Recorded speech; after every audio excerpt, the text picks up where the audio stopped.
Sabedoria que Deus tem nos agraciado. Lê isso para mim, filha, por favor. Convido a você que está aí participando, você que irá entrar, para que você comece a compartilhar. Hoje o tema é muito especial. Vamos falar, Josi, sobre a presença de Deus. Falar sobre a presença de Deus é algo que mexe comigo.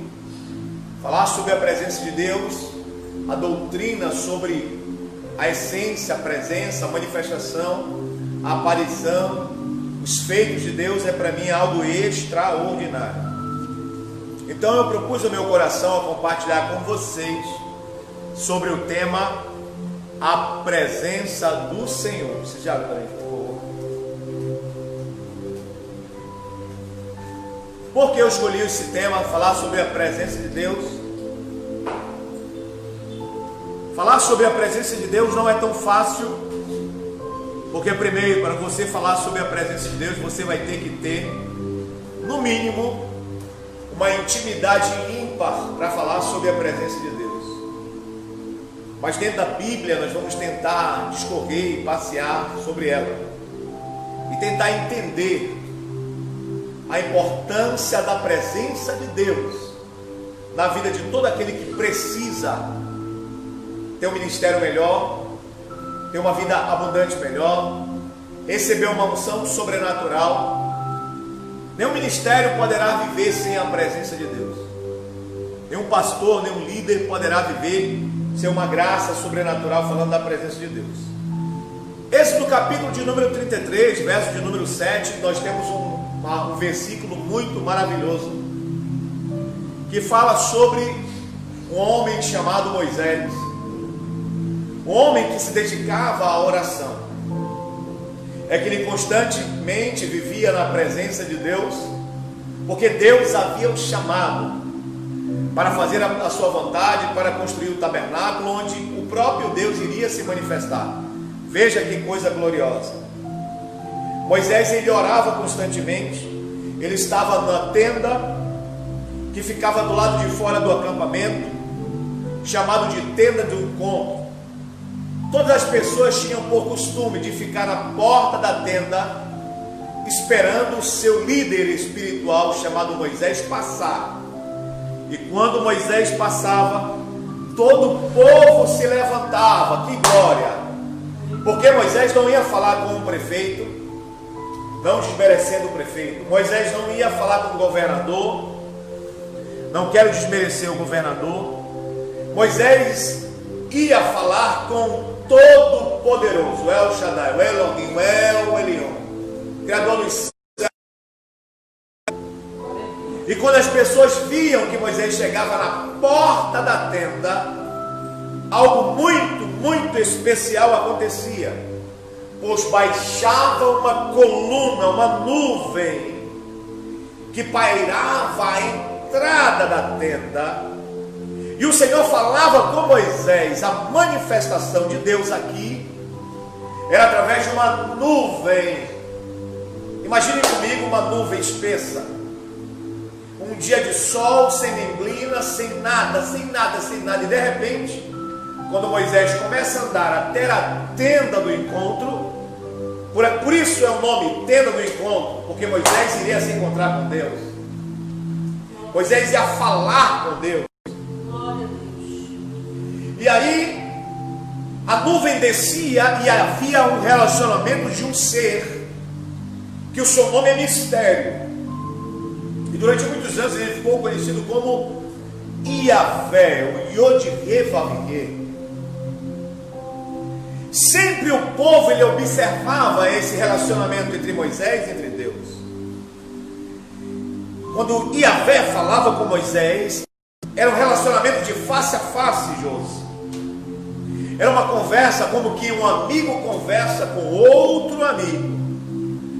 E o acampamento, quando ele via esse relacionamento de um ser tão glorioso, e eles ouviam a voz de Deus, algo notório acontecia. E o que acontecia? Um estrondo, como relâmpago, como raios, como trovão, descia naquele lugar. E as pessoas sabiam que agora um ser supremo, chamado Deus Todo-Poderoso, ele começava a falar com o ser humano e dizer aquilo que ele gostaria para o ser humano. O resultado da voz e a presença de Deus é que todos se prostravam. Contudo, Josué e Yeshua Rosh bin Nun, quer dizer Josué, filho de Nun, não saía de dentro da tenda do encontro.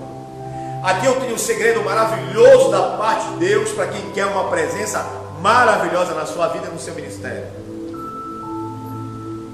Josué, ele era liderado por Moisés.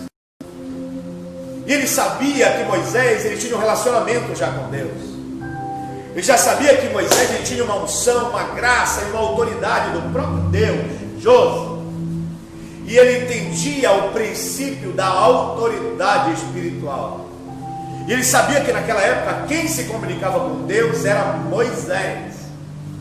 Moisés particularmente queria falar com o seu líder Moisés. Deus queria falar particularmente com o seu servo. Josué entendeu esse princípio. Eu quero nessa noite que você entenda que nenhum líder espiritual, nenhum pastor, nenhum profeta, nenhum pregador, nenhum cantor, nenhum homem de Deus que se intitula profeta, que se intitula homem de Deus, que se intitula pregador, ele tem que ter uma experiência de dentro da tenda do encontro. Veja comigo: tenda do encontro, tenda da presença, tenda da revelação, tenda da manifestação. Tenda era para você dar glória a Deus. Tenda onde Deus fala, tenda onde Deus se manifesta, tenda onde Deus revela a sua graça, os seus mandamentos, os seus projetos. E quem ouve a voz de Deus manifestado naquela hora, no mínimo gera temor, gera respeito, porque o clima ali não é um clima comum, é um clima carregado em uma nuvem de glória, é um clima carregado com uma presença tão poderosa que faz com milhões de judeus se prostre e reverencie esse Deus todo-poderoso. Mas chegar até a presença de Deus, será que é tão fácil? Não. Mas eu quero dizer para você que buscar a presença de Deus e ter a presença de Deus constantemente também não é tão difícil, porque é o próprio Deus que quer, Josi, revelar a sua presença. Presença notória. A palavra presença é a confirmação que tem alguém ali. E veja que Deus, desde o princípio da Bíblia, Ele sempre se revelou com a sua presença. Forma essa que a Bíblia não mostra tão clara para algumas pessoas, Pai. Porque a Bíblia diz em Gênesis que o Senhor passeava no jardim e conversava, se relacionava com Adão. Então a humanidade, ela nasceu, cresceu, se multiplicou, tendo um relacionamento com o próprio Deus. Qual é o problema? O problema é que quando a humanidade se afasta da presença de Deus, algumas consequências tem. Quando falamos que a humanidade ela cresceu na presença de Deus, nós vemos que retirou-se Caim da presença de Deus. Isso foi algo prejudicial para Caim. Sair da presença de Deus gera o quê? Um peregrino errante na face da terra. Sair da presença de Deus gera um homem com selo. Muitos dizem que é maldição, outros dizem que é bênção. Muitos dizem que eles se tornaram poderosos, outros dizem que eles se tornaram amaldiçoados. Mas para mim, no meu entendimento, quem sai do seio da presença de Deus, com certeza não tem paz no coração. Porque olha o que a Bíblia diz aqui: andou errante Caim, quer dizer, era um peregrino. Ele habitou na terra de Nod. A palavra Nod ali é uma terra de suas peregrinações. Exilado, foi escravizado, viveu ali oprimido, e ele construiu um povo, ele construiu uma nação, ele construiu uma filosofia, ele construiu um novo padrão de adorar a Deus. E aí ele perdeu a essência da glória de Deus. Mas os caminhos que Deus ele quer para o seu povo é o caminho da presença dele. Caminhar dentro da presença de Deus.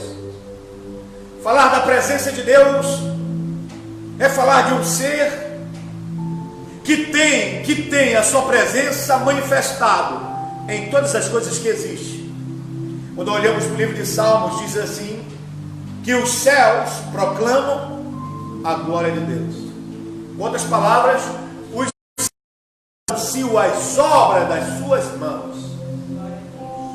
E o firmamento proclama a glória de Deus. Então, como diz Romano, tudo que se pode entender de Deus é manifesto da sua criação. Então Deus está presente quando Ele se relaciona. Deus, Ele se manifesta a sua presença quando Ele cria tudo que existe: planta, animais, objetos, matéria, prata, ouro. Ele disse: minha prata, meu é o ouro, diz o Senhor dos Exércitos. Veja que glória é o controle de Deus sobre todas as coisas. Podemos ver a presença de Deus quando Ele desce nessa nuvem. Eu quero falar sobre a nuvem e a glória de Deus, porque falar sobre isso é falar de algo estrondoso, algo que para muitos é mistério, porque ele se esconde em uma nuvem. Porque se o homem vê ele, se o homem vê a presença dele de forma real, como ela é nos seus detalhes, o homem morre. Aí Deus se oculta numa nuvem de glória. E quando você lê o livro de Ezequiel, capítulo 1, olha só o que diz o livro de Ezequiel. Algo muito extraordinário é apresentado no livro de Ezequiel, que Ezequiel está exilado no rio Quebar. E ele está ali prostrado, porque o seu povo havia sido cativo e não tinha mais cântico. Automaticamente não tinha adoração ao Deus dos hebreus. Mas Deus conhecia o coração daquele profeta. E o coração daquele profeta ardia pela presença de Deus. O coração daquele homem ardia pelo Deus que pode libertar. E veja que ele está ali orando, adorando, mesmo sem templo, mesmo sem tamborins, mesmo sem alaúdes, mesmo sem pífaros. Ele está ali louvando, acreditando que uma hora Deus há de se manifestar. E por causa disso Deus escolheu Ezequiel para trazer uma das maiores revelações que eu já vi na minha vida.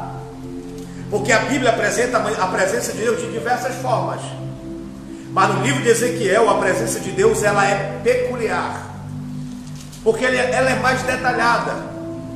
A presença de Deus é carregada por nuvens, mas a presença de Deus ela traz outras coisas além das nuvens.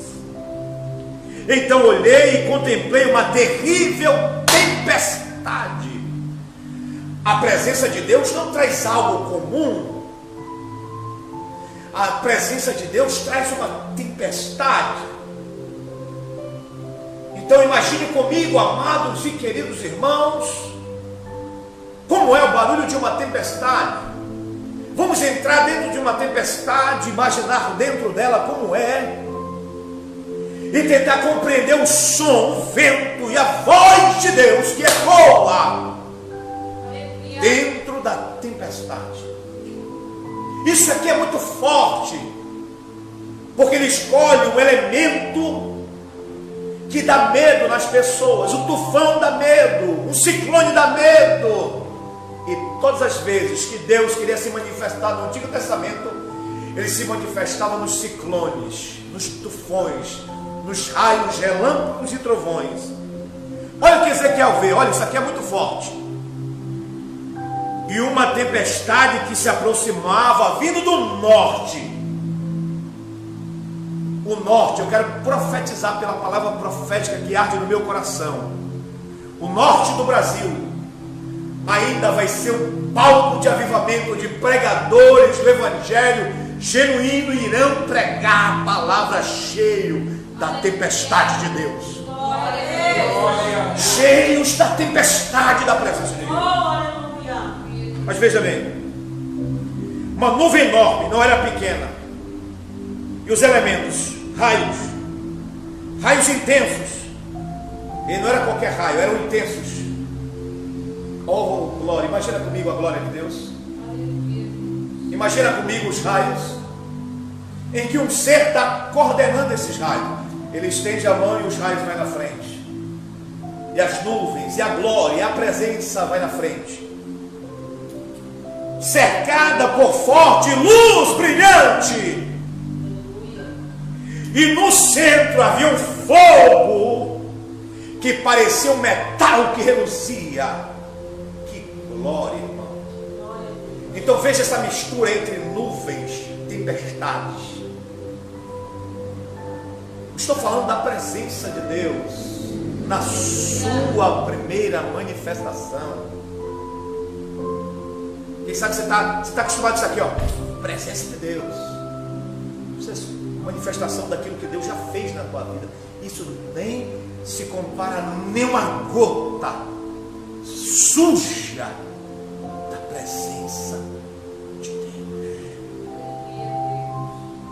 Nem uma gota suja da presença de Deus. Porque ela é como um âmbar. A cor de âmbar é cor de ouro, como um bronze polido, revestido de luzes e fogo.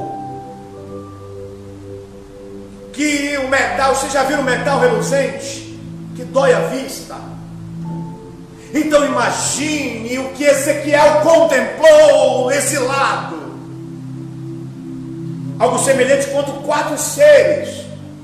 É interessante quando a presença de Deus está na frente, Ele coloca 4 seres. Diga comigo, 4 seres. Esses seres eram terrivelmente estranhos, preocupantes, eram assombrosos, porque não era uma coisa natural. Seres poderosos com 4 rostos. E é interessante que cada rosto tinha uma identidade. Um era rosto de boi, um era rosto de águia, um era rosto de homem e o outro era rosto de cordeiro, rosto de leão. Isso aqui é muito interessante. E o que eu acho mais interessante é que o seu aspecto se deslocava para todos os lugares, em todas as direções. Ao mesmo tempo que tinha uma aparência humana, tinha uma aparência de animal, tinha 4 faces, asas, tinha as pernas, mas os pés não eram pés, era como de um cordeiro ou de um bode, só que tem um porém, esse pé, ele brilhava como um latão reluzente. Eu lembro de uma passagem da Bíblia, em que os seus pés é como fornalha de fogo, no livro de Apocalipse. Mas o que me chama a atenção nessa aparência é que esses rostos, eles espelhavam o brilho da glória de Deus, eles reverenciavam o brilho da glória de Deus. Ao mesmo tempo que eles representavam a glória, eles guardavam a glória. Embaixo dos seus pés, rodas, rodando a todos os lados. E eles caminhavam para frente, para trás, para um lado, para o outro. E eles eram flamejantes. Que mistério é esse? Então o mistério da glória, ele não é determinado um padrão. A presença de Deus não se determina um padrão. Vou repetir para você. A presença de Deus não se determina um padrão aqui no Antigo Testamento, porque ela é espantosa, ela é gloriosa, ela é flamejante, ela é labareda, ela é relâmpago. E partiram desses seres espirituais faísca como de fogo. Então os seus seres também ardiam, reflexo daquilo que eles recebiam. Para você entender essa revelação da palavra, eles não refletiam de si mesmos, mas refletiam daqueles que eles estavam recebendo, daqueles foram enviados a celebrar. Então deles saíam faíscas de fogo. Vocês sabiam disso? E o papel deles era guardar a presença santa de Deus. E eram muito rápidos. Isso fala da onipotência, de presença, da onisciência, do aspecto de poder entender todos os níveis. Os níveis do céu, o nível da terra, o nível do inferno, o nível da camada de ozônio, o nível do universo. São 4. É interessante que são 4. Porque eles são 4. Porque eles são 4. Porque esses seres são 4. A águia representa a visão, o boi representa a força, o cordeiro representa o sacrifício, e o homem representa Jesus Cristo salvando a humanidade. E o leão é a realeza do Deus Todo-Poderoso. Mas o 4 aqui, para nós entendermos, tem uma ligação com o ser humano. Deus, quando cria o ser humano, ele cria corpo, alma e espírito, é 3. Mas no Calvário, Cristo, ele nos abraça, nos reconcilia com Deus, e automaticamente agora nós temos o espírito de... Somos agora quanto? Há uma ideia que nós só somos corpo e espírito, filosófica. Há uma ideia que nós só somos alma e corpo. Mas dentro da Bíblia nós somos corpo, alma e espírito, e temos agora a presença do Espírito Santo. Então nós somos completo com o número 4, com o próprio Deus. Isso quer dizer que Deus e a presença de Deus no homem, agora o homem é completado. A natureza caída agora é restaurada, e o homem tem acesso à presença e à glória de Deus. Quem está entendendo isso? Mas o número 4 também fala das 4 direções: norte, sul, leste e oeste. O número 4 fala sobre os 4 elementos. Quais são? Fogo, água, terra e ar. O número 4, representando nesses animais, está representando então tudo que se possa imaginar na terra tem o controle de Deus. Então eu quero dizer para vocês que Deus, através da sua presença, tem o controle de todas as coisas. Fale, amor. Romanos 12. Ele vai falar sobre a transformação da mente. A renovação, né? Por meio da transformação da mente. Transformação da mente, a renovação da mente. Mas ele vai dizer mais lá embaixo o resultado. Ele fala para que experimenteis. Para que experimenteis, qual seja boa, a largura, a altura, comprimento e profundidade do amor de Deus. Aí você falando que os querubins eles viajam nessas 4 direções. Sim, os querubins viajam nas 4 direções. Dá a ideia de que essa presença e essa glória, ela vai trazer a altura, largura, comprimento e profundidade da presença de Deus. É isso que Deus deseja fazer com que as pessoas entendam. É que o homem tenha esse sentido da largura, altura, comprimento e profundidade. Mas como entender um Deus que a sua presença é mistério, que está oculta por nuvens, densas trevas? Como entender um Deus que está oculto e é terrivelmente assombroso? Aí você tem que ir à sua presença em oração, homem de Deus. Mulher de Deus, ninguém pode entender Deus se não conhecer Ele através da sua presença em oração. E quando nós unimos esses nomes, Ari, que é o leão, o boi, a águia e o homem, nós temos 4 consoantes, 4 iniciais do hebraico, que formam a palavra Ishna.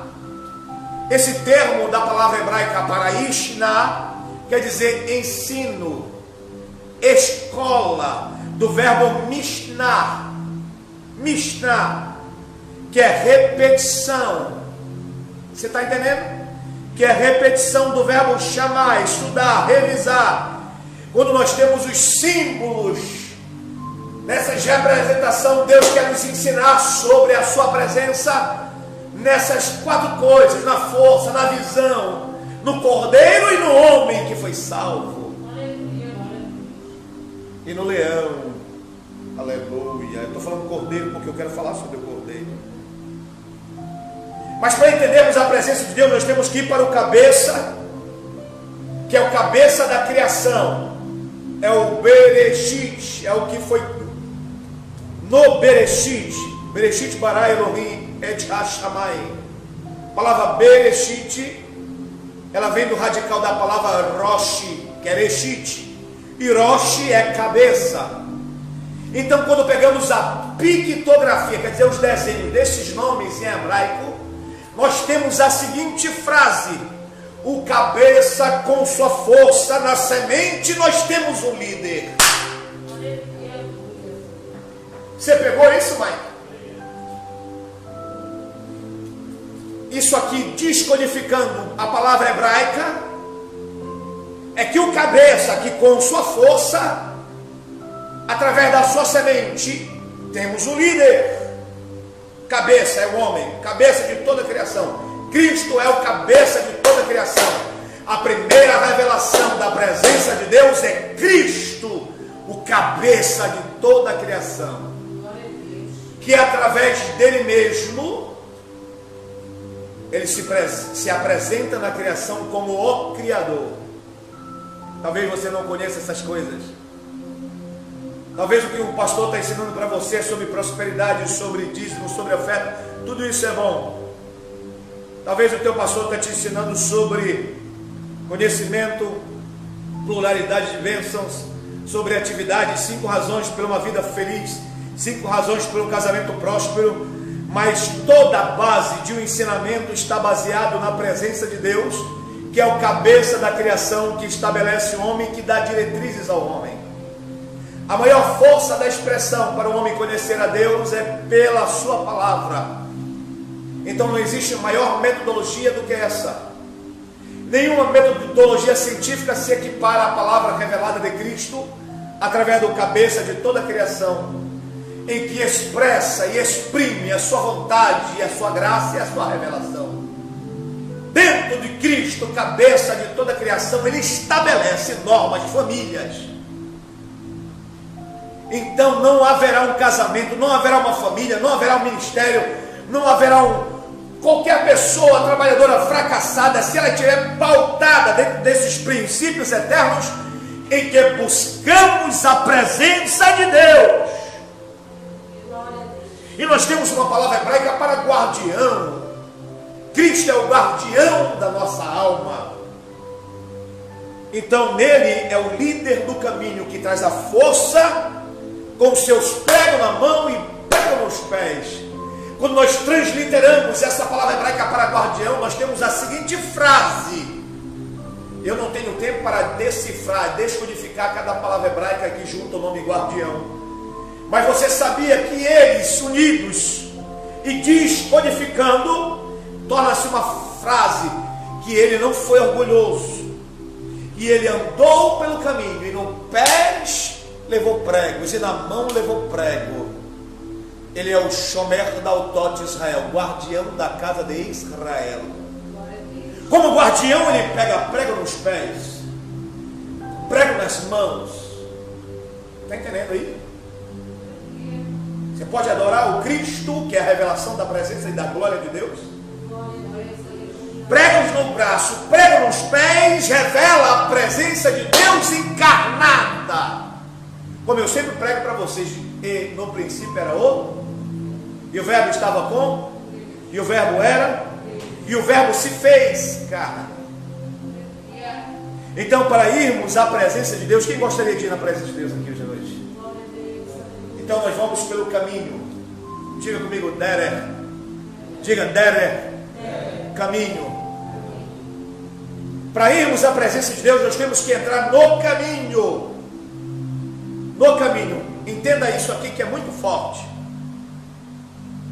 Paz, meu filho Yuri, paz Valeno, paz povo de Deus. Nós temos o tabernáculo.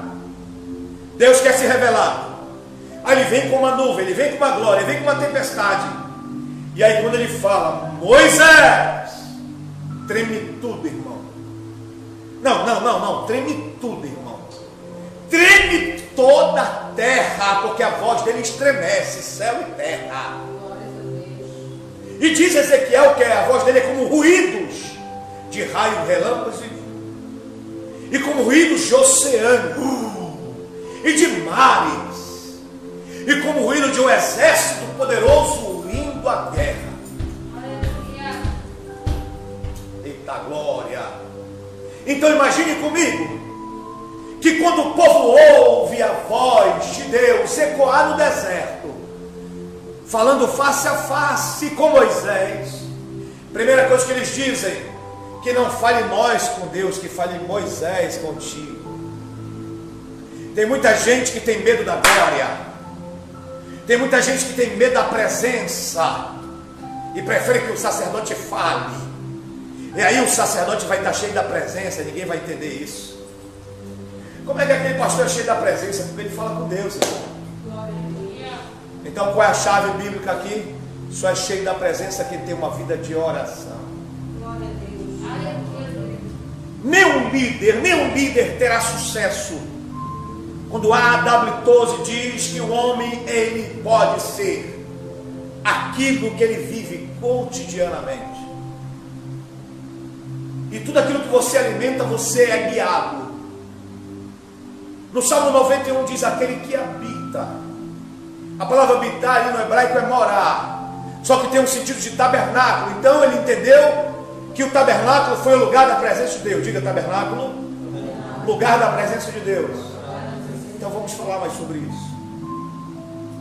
Quando Deus coloca o tabernáculo ali para a presença de Deus, Deus está dizendo: eu quero que todos falem comigo. E aí eu vou preparar uma estratégia. Cada família representada vai me trazer um cordeiro. Cada família vai me trazer um animal. Cada família vai me trazer um sacrifício. E ele determinou para cada pecado existe uma oferta, um holocausto, um sacrifício. Deixa eu desconstituir que tudo aquilo que você prega no Antigo Testamento sobre oferta, sobre primícia, sobre holocausto, sobre sacrifício, não tem nada a ver com bênçãos financeiras. Lê do engano. Engano absurdo. Porque quando estava falando para o caboclo se redimir e não para prosperar. Aí usamos a lei do antigo, a lei da oferta, a lei do sacrifício, para falarmos sobre dinheiro. Aí você tem a ideia porque as pessoas não têm a presença de Deus. Porque a oferta é para falar com Deus. Eu vou repetir até você ficar com raiva. Oferta é para você falar com Deus. A oferta é para te representar diante de Deus. Oferta não é para você prosperar. Você vai prosperar independente disso. Antes de você nascer, você já recebeu de Deus a promessa da salvação. Então, mais interessado em te abençoar é Deus, não é o teu dinheiro miserável, corrupto, enganado, enganador, feito em trapaças, em roubo, em assalto, em tráfico, em todas as coisas que se levantam dinheiro e diz assim: vamos investir. Quantas igrejas foram construídas com dinheiro de corrupção? Deus não precisa do teu dinheiro.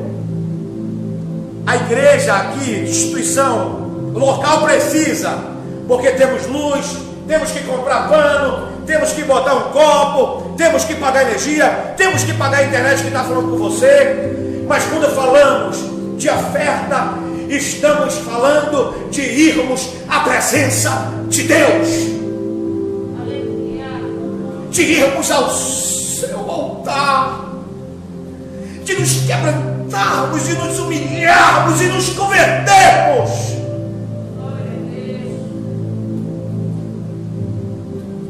Você é vazio, você é tão vazio, porque você trocou aquilo que é perfeito. A lei era perfeita, e no sacrifício da lei era você se apresentar, e ali você levava uma oferta. E o que você está dizendo hoje? A minha oferta vai mudar a minha vida, nada disso.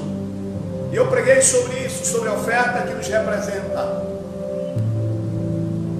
Mas irmos à presença de Deus é quebrarmos primeiro o orgulho e a vaidade, para que possamos entender os princípios para chegar até na presença de Deus. Por isso que Deus colocou ali um tabernáculo quadrado com detalhes. Sabe o que Deus estava dizendo? Na minha presença tem detalhes. Na minha presença tem rituais.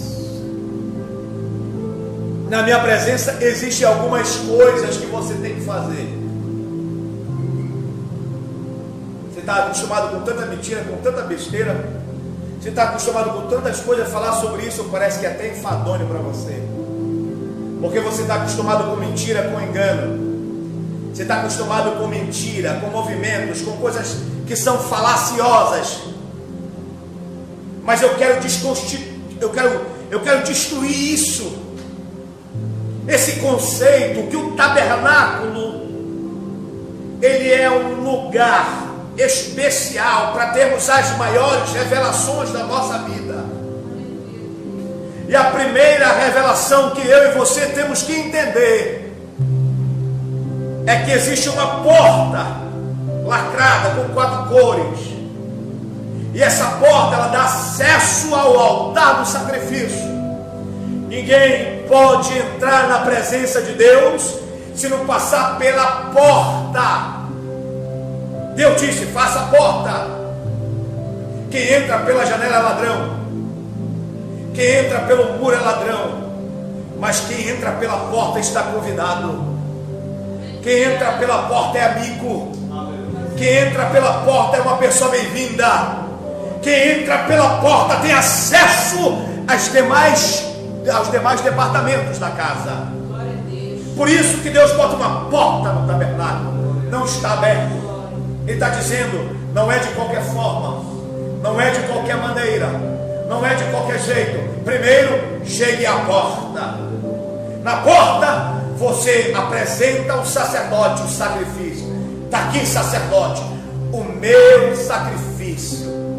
E o sacrifício que o sacerdote recebe é o cordeiro imolado. Aleluia. É o cordeiro imolado.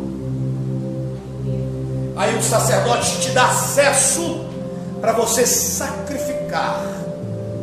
Mas aí nós entendemos que quando você entra lá, que você tem acesso ao tabernáculo, que você tem acesso à presença de Deus. Então, agora, para você começar a entender as recâmaras e os mistérios, isso vai falar do dia a dia nosso, viu? Isso vai falar da nossa intimidade, isso vai falar do nosso relacionamento, isso vai falar da nossa vida, do nosso altar aqui, ó. Vai falar do homem cristão, que para ele ter presença, ele tem que levar-se no altar do sacrifício. E altar é lugar de quê, irmãos? Diga morte. Diga morte. Então todo cristão, para entrar e conhecer os detalhes da presença de Deus, ele tem que morrer a sua natureza vaidosa, a sua natureza soberba, a sua natureza inclinada a todos os desvaneios, a toda a carnalidade, a todo o adultério, a toda a prostituição, a todo o crime, a todo o roubo. Ele tem que negar-se a si mesmo, ele tem que anular-se, ele tem que se sacrificar. Aí ele começa a entrar no nível muito mais profundo, porque ele anulou a carne dele. Quantas vezes você anulou sua carne durante essa semana? Vou para a igreja no domingo, é um crente domingueiro. Talvez lá eu sinta a presença de Deus. Você tem que sentir a presença de Deus, não é no domingo. Você tem que sentir a presença de Deus, não é na segunda, na terça, é todos os dias. Porque você é um tabernáculo. Eu vou falar sobre isso mais na frente. Mas você para viver uma vida cheia, Perguntaram para mim: pastor, que na maioria dos cultos eu sinto a presença de Deus na sua vida quando você prega. Eu falo simplesmente porque eu tento viver uma vida de sacrifício na presença de Deus. Quantas vezes você ora por dia? Você é um tabernáculo? Você quer pregar cheio de Deus? Quantas vezes você se sacrifica a sua carne, o seu pensamento, o seu sentimento, o seu ego? Nenhum homem de Deus pode manifestar aquilo que é santo se ele não renunciar à sua carne. Todos querem ser um pregador de sucesso, mas nem todos querem passar pelo processo. E o Mike Jander falou uma coisa muito interessante, que existe uma chamada, mas dentro dessa chamada existe o tempo. Entre a chamada e o tempo existe o propósito. E aí o propósito tem um processo. E esse processo é homem de Deus. Quer ser usado? Quer pregar um evangelho cheio da unção, da graça? Estou falando unção, estou falando presença que as pessoas choram. Sacrifica no altar a sua carne. Depois que você se sacrifica, você começa a ficar mais sensível. Seus sentimentos agora afloram para a espiritualidade. Aí você já quer se lavar na bacia de bronze, que é o próximo passo. Veja que é a terceira coisa. Para no número 3. O número 3 representa o Espírito Santo, Pai, Filho e Espírito Santo. O Espírito Santo está pairando sobre a face das águas. Quando João Batista está batizando, o Espírito Santo desce aonde? Nas águas. João Batista ele ensina, dentro da doutrina diz: vocês serão batizados com água e com fogo. Veja que nesse terceiro estágio é a lavagem pela palavra. Moisés ele entendia sobre a presença de Deus porque ele meditava na palavra. Você tem que saber, meu filho, missionário Edson, Gênesis, Levítico, Número, Deuteronômio, Josué, Juízes, Ruth, Reis, Crônica, Neemias, Té, Jó, Salmo, Provérbio, Eclesiastes, Cantares, Isaías, Jeremias, Lamentação. Você tem que saber. Tem que saber sobre Ezequiel, Daniel. Só que não tem só saber. Você tem que entender. Você tem que entender que cada livro desse, um livro de Gênesis, representa a criação, o Criador, o que faz promessa, o primeiro pecado, o primeiro dilúvio, a primeira tentação, a morte.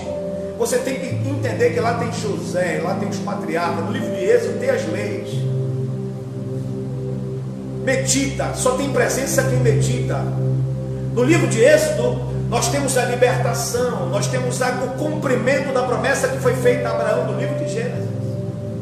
Então você não pode ter esse livro como um amuleto que está aberto no Salmo 91, mas você tem que ter esse livro como um referencial espiritual, dinâmico, diário. Você tem que fazer como o profeta Jeremias: come, profeta, come. Você tem que entender que a lei levítica é muito mais do que esse cerimonial e ritual, mas é demonstração de um sacerdócio perfeito que Deus quer para o seu povo. Que número não é só contagem de povos, mas é uma reunião de santos que foram separados. E lá no livro de Números você tem que entender que lá tem as trombetas do avivamento, trombeta de prata. E eu posso aqui passar a noite inteira falando que cada livro tem alguma coisa. Eu não me glorio de ter lido a Bíblia toda. Eu nunca li a Bíblia toda assim, mas eu já li a Bíblia toda de todas as formas. Eu nunca consegui ler assim, ó. Mas eu consigo entender que cada livro existe uma manifestação de Deus, mesmo que Deus não fale. Como no livro de Ruth, Deus se manifestou ali através da libertação do seu povo. Eu consigo ver Deus no livro de Cantares, mesmo sendo poesia. E no livro que é científico para muitos, dos livros mais lidos de toda a era, de toda a história, que é o livro de Jó, que é um dos livros mais antigos da Bíblia, eu consigo dissecar e entender que lá tem poesia, lá tem tragédia, lá tem um quadro pintado como nenhum pintor já quis pintar, um dos mais lindos. Lá tem um final feliz. No livro de Jó também trata da essência de um ser que é supremo. Então entender a Bíblia, meditar na Bíblia, viver a Bíblia, se lavar pela lavagem da palavra, ela é a base para um homem que quer ser cheio da presença de Deus. Pastor, eu quero ser cheio da presença de Deus. Passo a semana toda fazendo o que eu quero, menos agradar a Deus e ler a palavra. Faz como o salmista, medita na palavra de dia e de noite. Medita. A cura do aleijado, os primeiros cristãos, meu Deus, a criação, meditar, pondera, porque Deus se manifestou numa nuvem, porque Deus falava com Moisés, porque a presença de Deus era notória em dois profetas que estavam fora do arraial e não estavam dentro, porque só dois ficou profetizando fora. Então são coisas como essas que você pode entender que Deus, Ele quer lavar. E a palavra, ela passa por uma lavagem na tua alma, no teu coração, no teu entendimento. E a palavra, ela vai te purificar. Então, quando eu começo a entender que existem passos para a presença de Deus, eu me lavo pela sua palavra. Quem está entendendo, diga amém. Eu vou beber uma água, eu sou filho de Deus.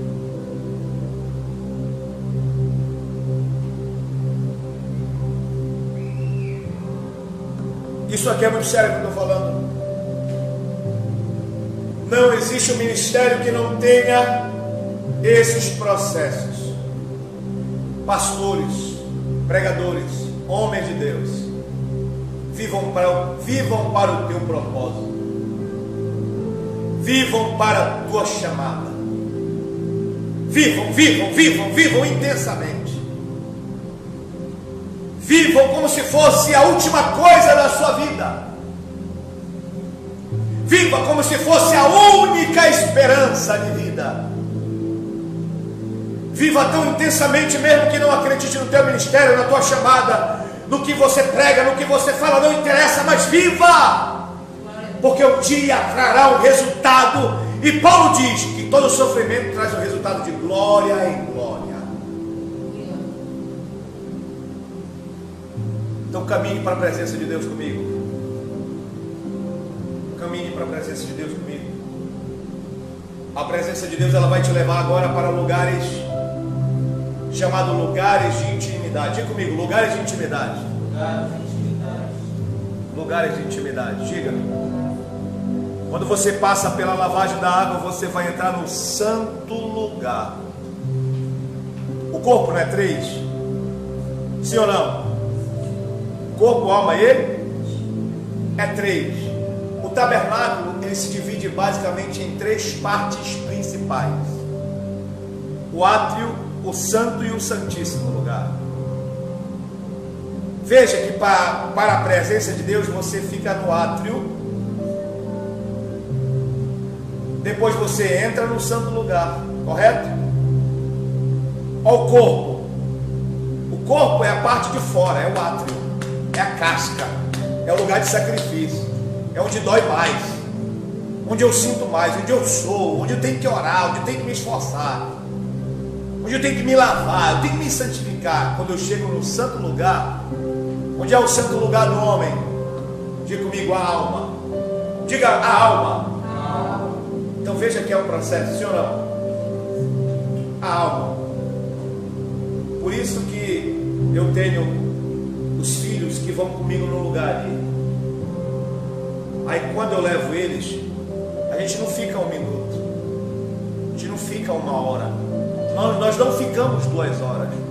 Não é porque eu quero ser melhor do que você, não é porque eu quero me aparecer, porque eu sei, para essa carne aqui ver a glória, eu tenho que matar ela na oração. Tem que ser 2, 3, 4 horas. Pode me chamar de fanático, mas você nunca vai ter o que eu tenho. Você nunca vai ter o que eu tenho. Você nunca vai chegar onde eu chego. Você nunca vai ver o que eu vejo. Mas se você matar, se você sacrificar essa carne, você vai ver o que eu vejo, você vai sentir o que eu sinto, você vai ter o que eu tenho e muito melhor. Aí quando tipologicamente o santo lugar foi criado para lugar de intimidade. Diga lugar de intimidade. No lugar de intimidade você tem algo muito representativo ali no santo lugar. Você tem um candelabro iluminando com 7 lâmpadas. Você tem um incensário. Você tem a mesa dos pães. E você tem um sacerdote que fica com incenso ali. Ali é para o sacerdote. Diga, eu sou sacerdote. Por que você não tem intimidade? Se você é sacerdote, por que você não tem intimidade? Todo sacerdote, ele tem intimidade. Veja no texto que eu li, e Moisés falava face a face, como se fala com um amigo. O que te impede de ter intimidade com teu Deus? O que te impede de ser íntimo com o teu Deus é a falta de relacionamento com Ele. Você fala com o pedreiro, fala com o pintor, fala até com o pastor, fala com a empregada, fala com a vizinha, fala com a fofoqueira, fala com o síndico do prédio, fala com o taxista, com o motorista, conversa com todo mundo, fica horas e horas no Facebook namorando, nessa vergonhice, vendo filme que não presta, e você não tem intimidade com Deus. Então não reclame de você não ter intimidade, você não fala.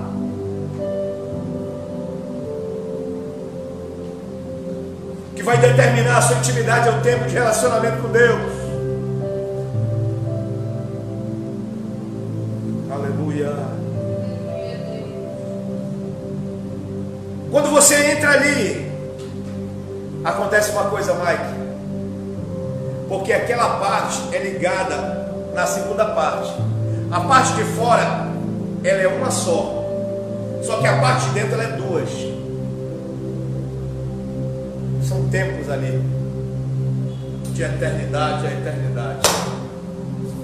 São dois tempos, de eternidade a eternidade. Quando você entra ali num santo lugar, tudo começa a ficar eterno. Quando você consegue atingir na sua alma a presença de Deus, uma hora passa tão rápido. Passou uma hora, o tempo para. Quem crê nisso? Quando você entra na presença de Deus, o tempo para. Da mesma forma que Deus fez com que o relógio de Acais retrocedesse, para que ele manifestasse a sua presença e o seu feito ali, com o seu ungido, Ele faz para aqueles que estão na presença dele. Mas alimente a sua alma dentro do relacionamento da sua presença. E ali, na intimidade, você não vai pedir nada. O lugar de pedir é lá fora. Lá dentro é lugar de Kadosh, Kadosh, Kadosh. É lugar de adorar. Aleluia, Deus. Aleluia, Deus. É lugar de você ficar adorando. Porque a presença de Deus, ela faz você adorar. Você já reparou quando os servos estão cheios de Deus, você está com glória, dá logo vontade de dar uma glória, né? Aí a segunda coisa que você fala assim: fala Deus, fala Deus. Gera uma fome. Tommy Tenney falou sobre o livro Caçadores de Deus. Aí ele entra agora numa guerra travada, em uma fome tão constante, que ele quer ir para o monte todo dia.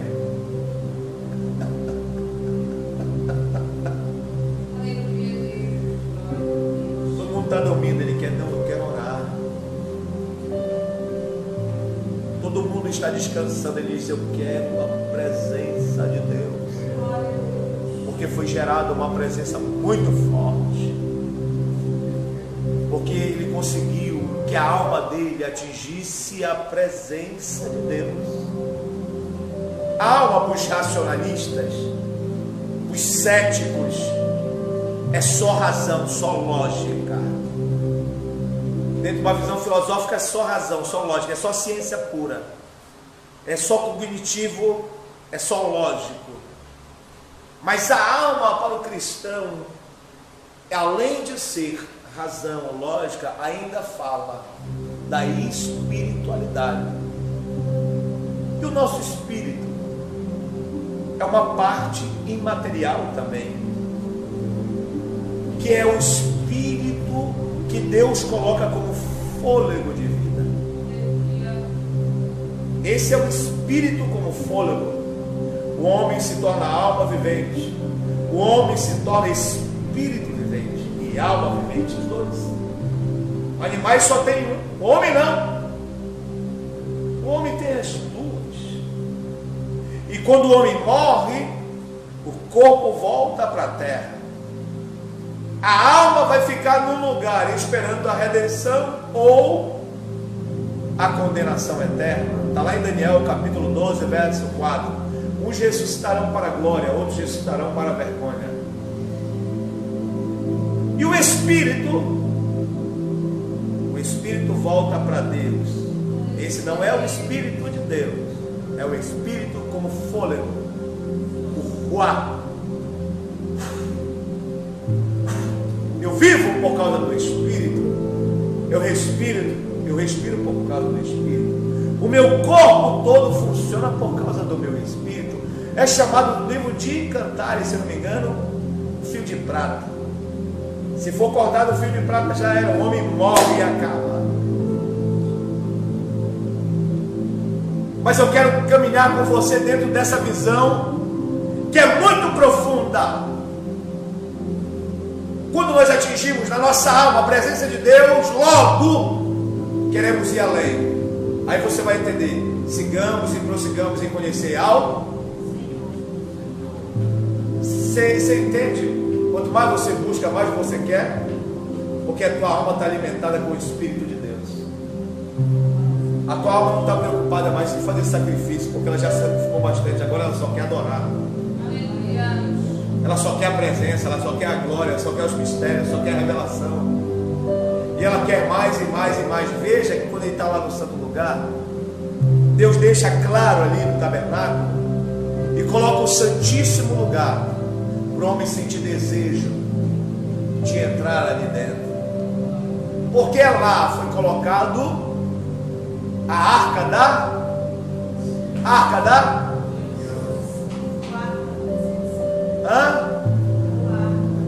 o arca da presença. Ali o sacerdote pegava o sangue que era feito lá fora no seu polegar direito e untava 7 vezes os cantos da tampa chamada do propiciatório. Está falando da redenção, justificação, reconciliação entre Deus e o homem através de Jesus Cristo, nosso Senhor. Ali quando o homem começa a entender Deus, o que Deus está dizendo para Moisés, para o sacerdote e para o adorador? Que existe uma obra de salvação para o homem. Ele está dizendo, a minha presença é real e eu quero salvar o homem. Eu estou vindo na coluna, mas eu quero salvar o homem. Aí o homem, ele gera no tabernáculo o desejo do homem conhecer o Deus de mistério. Porque quem está lá fora quer conhecer o que está lá dentro. Quem está lá fora, e tem uns curiosos, tem uns crentes curiosos na igreja, está lá fora, mas está querendo estar lá dentro do santo lugar. Eu quero saber o que tem dentro da arca. Eu quero saber como é que Deus se manifesta na arca. Eu quero saber como é que Deus se revela ali para o sumo sacerdote. E aí, quando você tem acesso a esse Espírito, quando o teu Espírito tem acesso a esse lugar, você consegue entrar no Santo dos Santos. Deus cria o tabernáculo para você conhecê-lo. Pai, Filho e Espírito Santo, são 3 lugares, 3 caminhos, 3 verdades. Aí as pessoas perguntam, como eu posso conhecer um Deus que eu nunca vi? Pasme agora, pasme agora, pasme agora. Ele envia a Ele mesmo na terra. Quando Ele desce na terra, e Ele nascerá de uma virgem, será concebido, e o seu nome será o quê? Emanuel. A palavra Emanuel é Deus conosco, é Deus presente. A presença de Deus em forma de carne na terra. Pasme acredita em Deus, que Deus nunca veio, que Deus não existe. Deus é Jesus encarnado há 2000 anos atrás, queridos. E ele desceu na terra e marchou na terra, e a primeira coisa que ele disse numa santa ceia, quando os judeus perguntavam a palavra hebraica maná, maná, maná, maná, maná, Jesus responde que a palavra maná quer dizer: o que é isto? O que é isto? Jesus levanta o pão e disse assim: isto é o meu corpo que é partido por vós. Aleluia. Jesus responde a pergunta do deserto. Ainda muito mais, quando ele fala eu sou, ele está lembrando Yod-Heh Vav-Heh. Quando Moisés perguntou qual é o teu nome, diga eu sou, te enviou. Aí Jesus disse eu sou. Aí Deus, como tu és? Tu és o quê? Aí ele disse eu sou o caminho do tabernáculo, eu sou a verdade do tabernáculo, e eu sou a vida do tabernáculo. Caminho de morte, caminho de sacrifício. Verdade, santo lugar, lugar de adoração, lugar da palavra, lugar de adoração. Tabernáculo, templo. Santo lugar, santíssimo lugar é vida. Quando Deus se manifesta no santíssimo, lá vida. Então o Deus que vira homem, que é Deus, ele diz eu sou. Então agora nós temos a presença de Deus encarnada. Aleluia.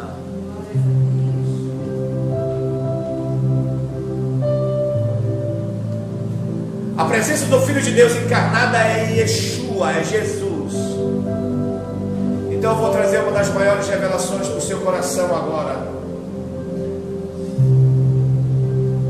Quando Jesus vem na terra e diz assim: eu vou voltar para onde eu estava, mas eu vou enviar outro.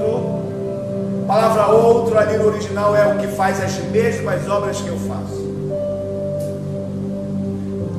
Eis que eu estarei convosco todos os dias. Vou te ensinar aí a presença de Deus agora.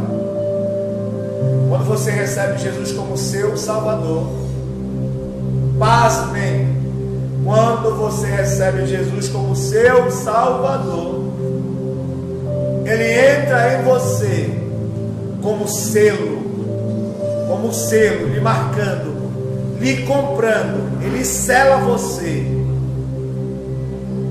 Então quando você aceita Jesus, Deus diz assim: você é meu, você é meu, eu estou selando você. Aí você recebe o batismo com o Espírito Santo. Você agora tem o Espírito Santo dentro de você. Você quer manifestar a presença de Deus? Quem quer manifestar a presença de Deus aí? Não estou falando manifestar. Olhe para você. Olhe para você. Pode olhar para você, olha para tua mão, olha para os teus pés, olha para o teu cabelo. Te imagina. Você é um tabernáculo móvel da presença de Deus. A presença de Deus está em você. Então, na hora que escute isso, na hora que você quiser,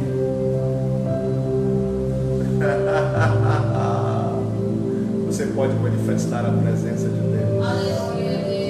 Holy Spirit, Santo Espírito de Deus. Paulo disse: vocês são um templo e morada do. Você anda, o Espírito Santo anda com você. Você fala, o Espírito Santo fala por. Você prega, quem prega é o. Porque você tem dificuldade de manifestar a presença de Deus. Porque você limita ela a você. Você limita ela a você. Ah, eu não posso. Verdade, você verdade. Quem é Deus. Ah, eu não tenho. Verdade, você não tem. Agora, quando você estiver ministrando aos outros, ministra a Deus. Há muitos anos atrás eu sempre fiz isso. E algumas pessoas se espantavam comigo. E se espantam até hoje. Quando eu estou bem cheio, bem manifestado de Deus, eu falo, hoje eu vou ministrar a presença de Deus na tua vida. As pessoas ficam me olhando assim. Se eu tenho, se Deus não está em mim, você entende por que eu falo isso agora? Porque Deus está em mim. E se Ele está em mim, é o que eu estou alimentando, é Ele que vai se reverberar. Por isso que é muito fácil. Por isso que é muito fácil. Muitas pessoas oram no nome de Jesus e tem milagre, porque Deus já está lá. Pode ser pecador, miserável, enganador, falso profeta. Deus não volta a sua palavra, Ele já está conosco. Aos que cremos em seu nome, já está conosco. Ele não revoga aquilo que Ele deu. Não sejas ignorante acerca das coisas espirituais. É por isso que você fica com raiva que o falso profeta, ele profetiza e acontece. Sabe por quê? Porque você não tem coragem de abrir a boca e profetizar. Você fica com raiva do falso profeta que ora e o aleijado anda e no outro dia vai beber. É porque você não tem coragem de orar e profetizar no Espírito. Que Paulo disse, orai no Espírito. Quem leu essa passagem? Orai no Espírito. O que é orar no Espírito, irmão? O que é orar no Espírito, Mike? É fazer com que o Espírito ore por você. Para isso você tem que morrer carnal. Napoleão dizia, muito carnal, muito carnal.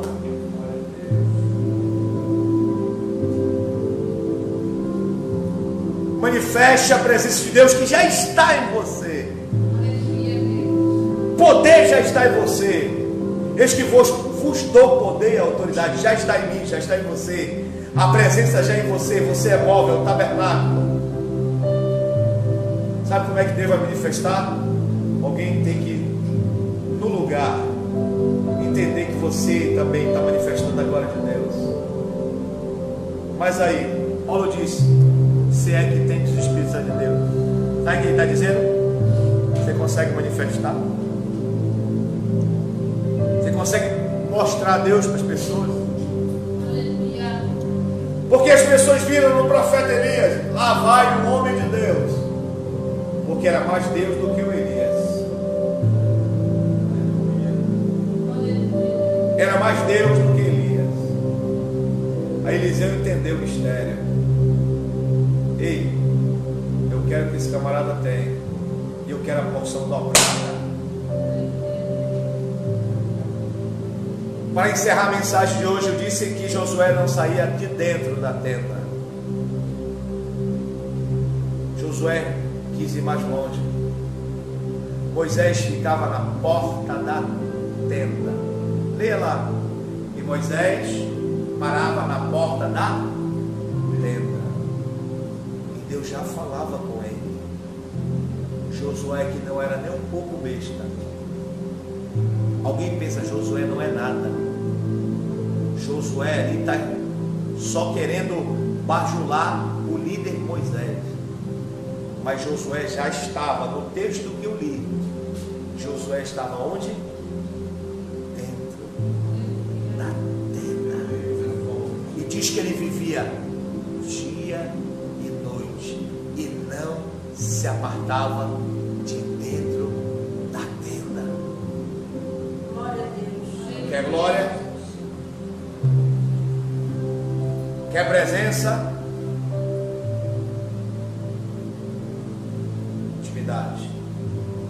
Intimidade, relacionamento. Você vai representar um reino. Então esse reino tem que ser representado pelo que ele possui. O reino de Deus não é comida nem bebida, mas é justiça, paz e alegria no Espírito. O reino de Deus é cura, é libertação, é milagre, é transformação, é perdão dos pecados. O reino de Deus não é julgar, é amar o pecador. Jesus manifestou o reino de Deus em atitudes. Sabe quando você vai ser bem cheio da presença de Deus? Não é quando você passar um mês rodando e profetizando e não vivendo o que você profetiza. É você passar um mês cuidando de viúva, de órfão, cuidando de idosos, cuidando de pessoas necessitadas. Porque você lê Efésios capítulo 6, você logo mistifica capacete, espada do Espírito, a palavra, o escudo broquel, dá vontade até tirar logo no ninja, né?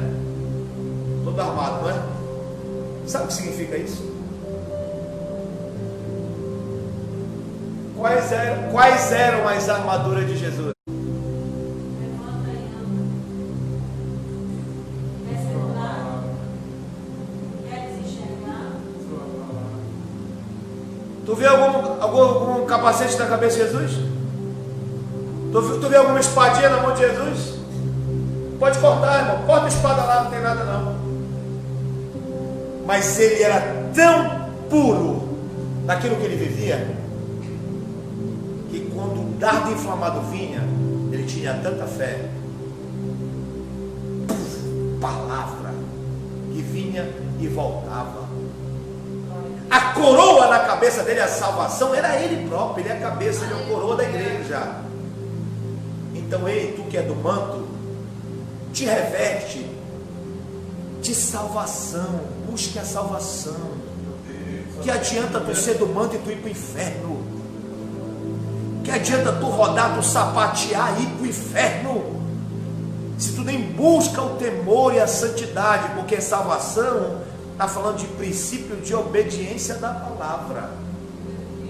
Capacete da salvação é a morte e o sacrifício de Jesus. Quem dera que eu fosse ensinado quando eu era jovem.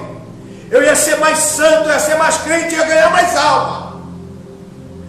Você se encheu de tanta porcaria que você só prega porcaria. Só prega mentira, engano. E não acontece nada. Nada na tua mensagem. Não vai acontecer nada. Não vai ter salvação. Não vai ter libertação. E se tiver, vai ser mecânica. Não vai ser transformação de mente.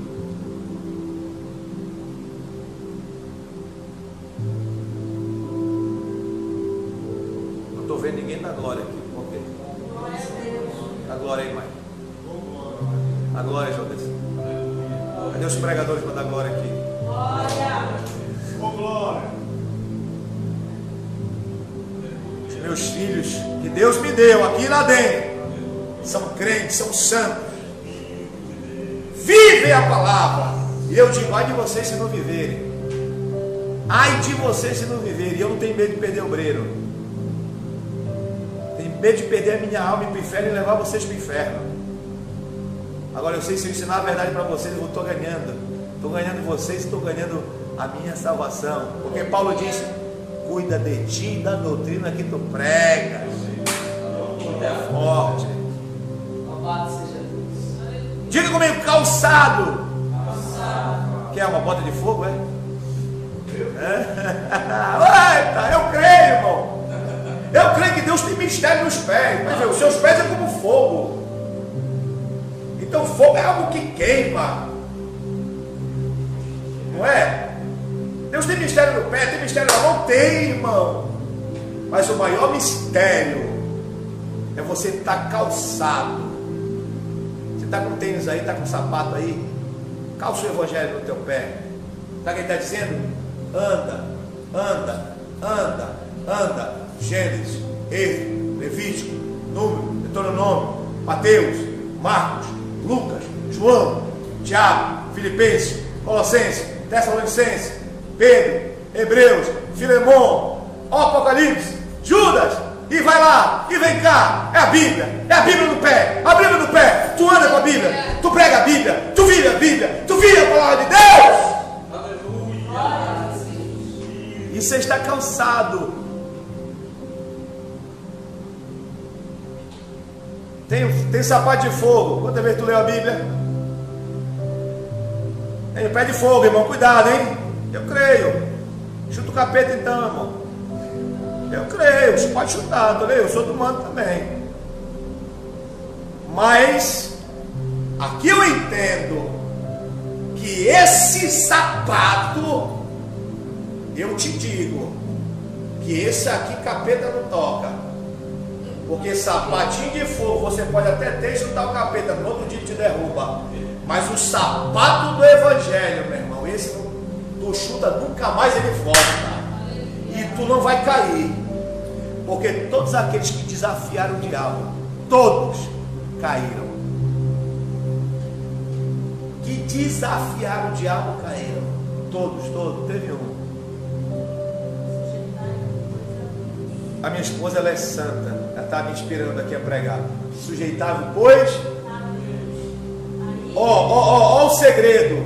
Sujeitar-se a Deus é estar na sua presença, é conhecer os seus princípios, é calçar o evangelho, é viver a palavra. Aí então resistiu. Como é que resiste? Como é que resiste? Como é que resiste? Ele não está mandando enfrentar o diabo, não. Você que está acostumado a enfrentar o diabo aí, ó, o bom da boca. Josué disse assim, ó: que não ouse eu, mas que o Senhor te repreenda. Então, até para expulsar demônio, é debaixo da sujeição e autoridade de Jesus. Jesus, tu está nesse negócio? Então, teu nome vai lá e expulsa. Vai expulsar demônio sem autoridade para tu ver. Vai acontecer igual os filhos do Cedro lá. Eu te expulso em nome do Deus de Paulo. Paulo eu conheço. Jesus também. Quem é tu? Não tem nem intimidade. Eu falo isso com tristeza. Sabe por quê? Não quero bater em você, não. Eu só quero abrir a tua cabeça e tirar toda essa heresia que você recebeu durante muitos anos. Tirar esse engano, esse engodo, e com temor e temor. Eu sei que tem muitos homens de Deus que não fizeram de propósito, nem de maldade, que foram ensinados assim. Mas ai daqueles que ensinaram de forma errada sobre a presença de Deus. Espírito Santo não é negócio, não é barganha. Ele é uma pessoa. Ele está dentro de mim. E Ele faz morada. E ai de mim, ai de você, se usarmos o Espírito Santo de Deus para nos beneficiar. Então, ô pastor, tem misericórdia da sua alma. Peça perdão, se humilha, te arrepende. Para de pregar o que a Bíblia não diz. Para de falar o que a Bíblia não diz. É mentira, filho. A palavra chama de falsificador da palavra. A palavra chama de falsificador da palavra. Se você é falsificado, se você está falsificando, você está cometendo um delito. E a Bíblia diz: ai daquele que acrescentar ou diminuir o que está escrito. Porque eu vou também acrescentar as mesmas pragas para aquele que acrescentar qualquer jota ou tiro. Igreja de Deus, não vai ter porta fechada para dentro se nós pregarmos o Evangelho. Ele vai abrir, está abrindo aí. Aleluia! Eu não tenho dinheiro, os irmãos sabem que eu não tenho dinheiro, mas as pessoas que deram ali para a gente abrir. Evangelho para mim não é comércio nem negócio. Eu ensino para vocês, os líderes, futuros pastores da DEM, que Deus vai levantar ainda. Edson, creio muito. Pastores, homens de Deus abençoados, onde vão chegar e vão ver Deus na vida de vocês. Mas me escutem. Você não precisa enganar, você não precisa mentir. Pregue o Evangelho, que não haverá porta fechada para vocês. Podem te abandonarem, podem não te ajudarem, podem não dizimarem, podem falar mal de ti, porque as pessoas só falam mal e não contribuem. As pessoas criticam e não nos ajudam. Estou acostumado já com isso, já tem quase 10 anos. As pessoas só criticam e não nos ajudam. Então continua a sua vida. Não liga para os críticos, liga para aquilo que Deus tem na sua vida e para aquilo que o seu pastor fala para você, que o seu pastor ensina para você, porque você será bem sucedido. Tudo que você fizer irá bem. E se fechar uma porta, Deus vai abrir 7. Vai te abençoar. Aleluia. Creio que Deus vai me honrar. E você vai ver a diferença quando Deus honra e quando o homem honra. O homem, se ele te honrar, ele vai te abater. Mas quando Deus te honrar, você vai permanecer errado. Deus te abençoe, meus irmãos. Quero mandar um abraço aqui para todos os irmãos todos assistindo. Vocês já compartilharam, irmãos? Marlon Monte, Andrelina Guri, Lucas Freitas, Deus abençoe, grande pregador do Evangelho. Mike, meu filho, Tiago, Deus abençoe, Yuri, meu filho, Valeno, Deus abençoe, homem de Deus, Maria de Lourdes, Gisele, Jean, Luísa, Rosivan, Gleibs, muita gente vai estar assistindo essa live. Quando você chegar na sua casa, compartilhe essa live. Eu creio que Deus vai ministrar na sua vida sobre a presença de Deus. Termine essa pregação orando e buscando a presença de Deus. Então até a próxima live. Deus te abençoe em nome do Senhor Jesus.